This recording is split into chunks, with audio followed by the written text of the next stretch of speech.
کی پاک گلیاں جن پر پڑی نبی کے پاؤں کی پاک تلیاں، ان راستوں پہ آ کر۔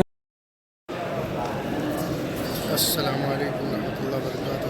دوستوں، میں محمد عرفان مدینہ منورہ سے الحمدللہ آج پھر سے مسجد نبوی میں عشاء کی نماز پڑھنا نصیب ہوا۔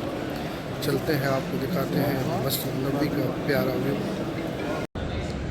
دوستوں، یہ ہے مسجد نبوی صلی اللہ علیہ وسلم کا گیٹ۔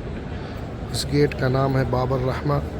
ابھی جو مرد حضرات ریاض الجنہ میں نماز ادا کرتے ہیں تو ان کا ایگزٹ پوائنٹ یہاں سے ہے، اور اس کے بعد آپ یہاں سے جا کے پھر آپ زیارت کے لیے جا سکتے ہیں۔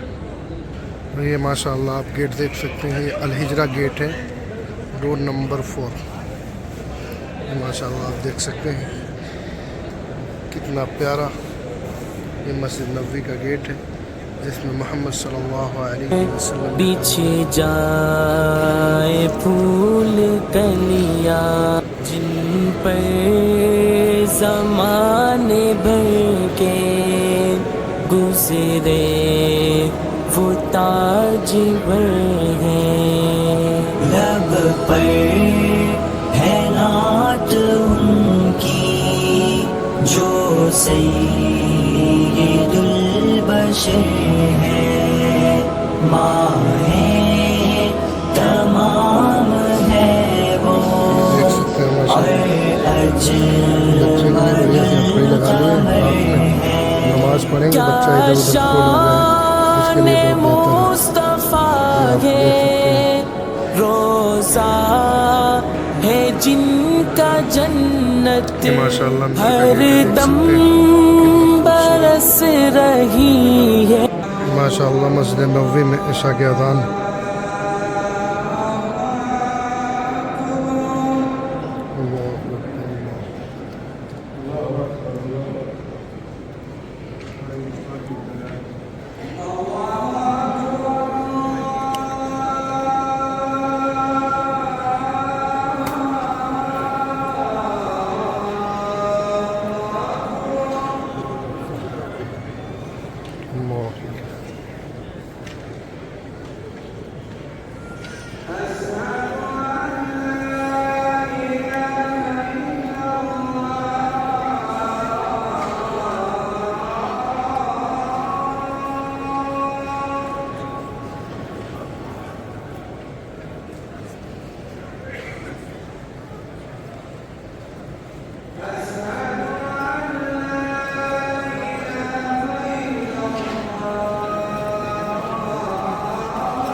حي على الصلاة.